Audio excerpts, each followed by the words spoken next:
ओम नमो नारायणाय। जय श्री हरि विष्णु। स्वागत है आपका हमारे चैनल पर। आज के इस वीडियो में हम आपको सुनाएंगे वैशाख मास के महात्म के 17वें अध्याय की कथा। इसके अलावा हमारे चैनल पर आपको सभी प्रकार की व्रत कथाएं सुनने को मिलेंगी।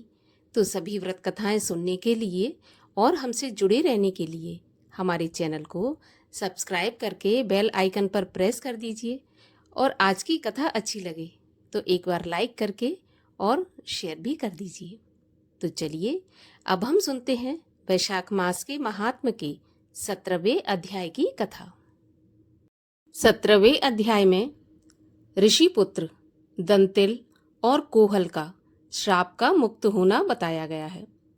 श्रुत कीर्ति बोले, हे मुनीश्वर, मैंने वैशाख के लोक परलोक दोनों के फलदायक सब धर्म सुने, परंतु सुनते सुनते अभी मेरी तृप्ति नहीं होती। अतएव भुक्ति मुक्ति के दाता विष्णु भगवान को प्रसन्न करने वाले दिव्य धर्मों का वर्णन करिए। राजा के इन वचनों को सुनकर अति प्रसन्न हो श्रुतदेव जी बोले, राजन, मैं पाप नष्ट करने वाली एक कथा और बताता हूँ, सो तुम चित्त लगाकर सुनो, जो वैशाख के धर्म संबंधी मुनियों द्वारा प्रसिद्ध है। पंपा तीर पर एक शंख नाम का महायशस्वी ब्राह्मण सिंह राशि की बृहस्पति में गोदावरी नदी के किनारे आया और भीमरथी के पार कंटक युक्त पहाड़ी वन में चला गया, जहाँ ना कोई मनुष्य था न ही जल था। गर्मी के ताप से मध्याह्न के समय वह ब्राह्मण वृक्ष की छाया में बैठ गया। उसी समय वहां पर एक दुराचारी व्याध धनुष लेकर आया, जो दूसरे यमराज के समान था।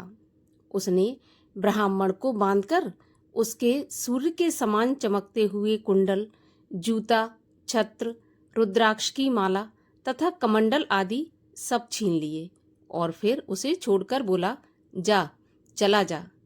तब वह ब्राह्मण उस दुष्ट से छूटकर नंगे पांव धूप से जलती हुई रेती में चलने लगा, जहाँ पीने को जल तक नहीं था।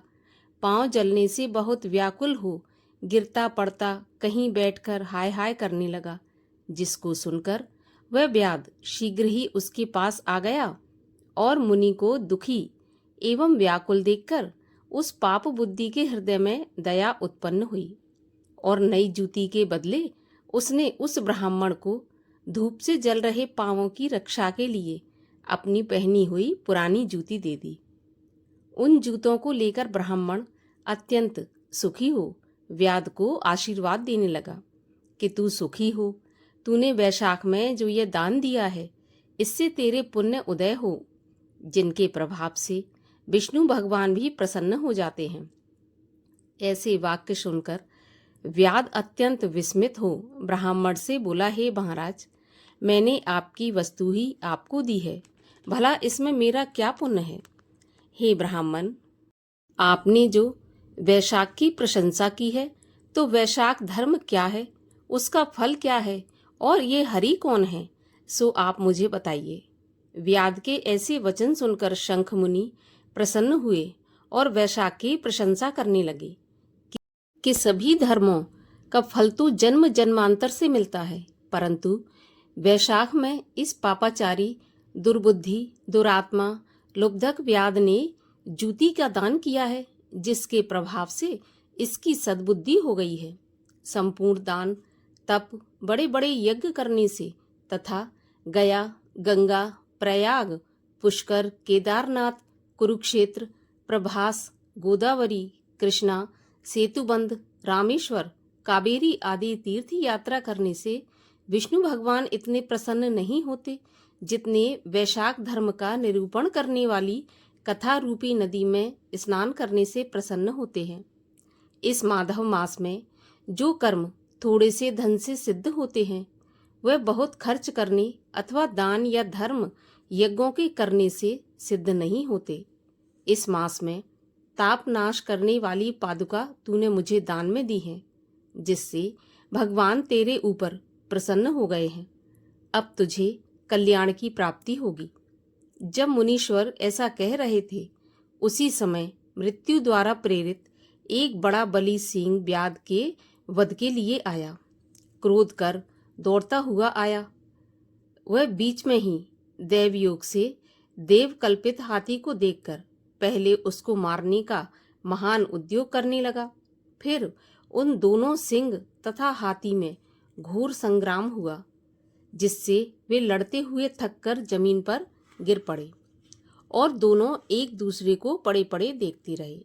इधर जो कथा मुनीश्वर ने व्याध को सुनाई, वही कथा देवयोग से उन दोनों ने भी सुनी, जिसके सुनने से उनके शरीर निर्मल हो गए और सब पापों से छूटकर तत्काल पशु योनि त्याग कर दिव्य देह धारण कर दिव्य विमान में, जो स्त्रियों से सुशोभित था, बैठकर स्वर्ग जाने को तैयार हुए। वे दोनों सिर झुकाए हाथ जोड़े हुए थे। तब धर्म उपदेशक मुनीश्वर मार्ग में ऐसा वैभव देखकर विस्मित हो गए और उनसे पूछने लगे कि तुम कौन हो? तुम्हारा जन्म इस दुष्ट योनि में क्यों हुआ? अकारण ही इस वन में एक दूसरे को मारने को क्यों उद्यत हुए? तुम्हारी मृत्यु कैसे हुई? हे निष्पापों, यह सब कथा विस्तार पूर्वक मुझसे कहो। मुनि के ऐसे कहने पर वे कहने लगे, हे मुनीश्वर, श्राप दोष के कारण मतंग मुनि के दंतिल और कोहल नाम के हम 2 पुत्र उत्पन्न हुए। एक दिन हमारे पिता मतंग ब्रह्म ऋषि, जो रूप यौवन संपन्न थे, संपूर्ण विद्या एवं धर्मों के जानने वाले थे, हमसे कहने लगे कि हे पुत्रों, मधुसूदन भगवान के प्रिय मास वैशाख में प्याऊ लगवाओ, हवा करो, मार्ग में शीतल छाया एवं अन्न जल दान करो, प्रातः स्नान एवं भगवान का पूजन करो, जिससे संसार बंधन की निवृत्ति हो। इस प्रकार अनेक भांति से समझाया, परंतु दुर्बुद्धिवश हमारी समझ में कुछ भी नहीं आया और पिता के वाक्य सुनकर मुझ दंतिल को अत्यंत क्रोध आया और कोहल मद उन्मत्त हो गया। तब धर्म की लालसा वाले हमारे पिता ने क्रोधित होकर श्राप दिया कि धर्म से विमुख पुत्र कटुभाषी स्त्री एवं मूर्ख राजा को शीघ्र ही त्याग देना चाहिए। जो लोभवश संसर्ग करता है, वह 14 मनवंतर पर्यंत नरक भोगता है। हे दंतिल, अपने क्रोध के कारण तू सिंह होगा और मदोन्मत्त कोहल तू हाथी होगा।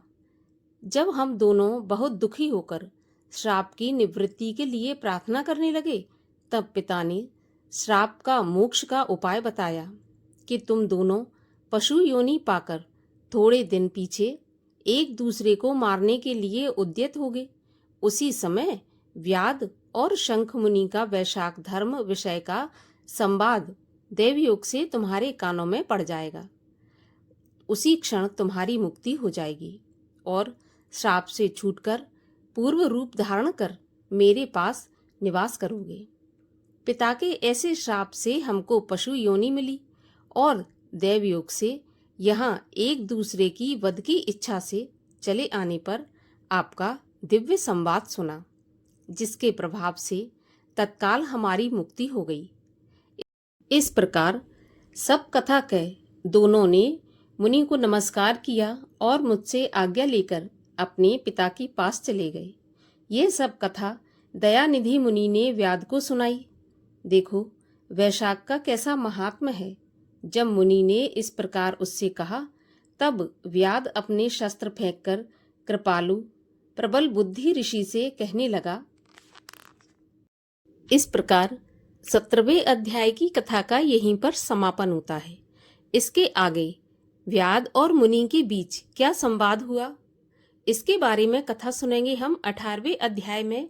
तो आप चैनल को सब्सक्राइब करके रखिए, बेल आइकन पर प्रेस करके रखिए और आज की कथा अच्छी लगे तो लाइक करके शेयर कर दीजिए।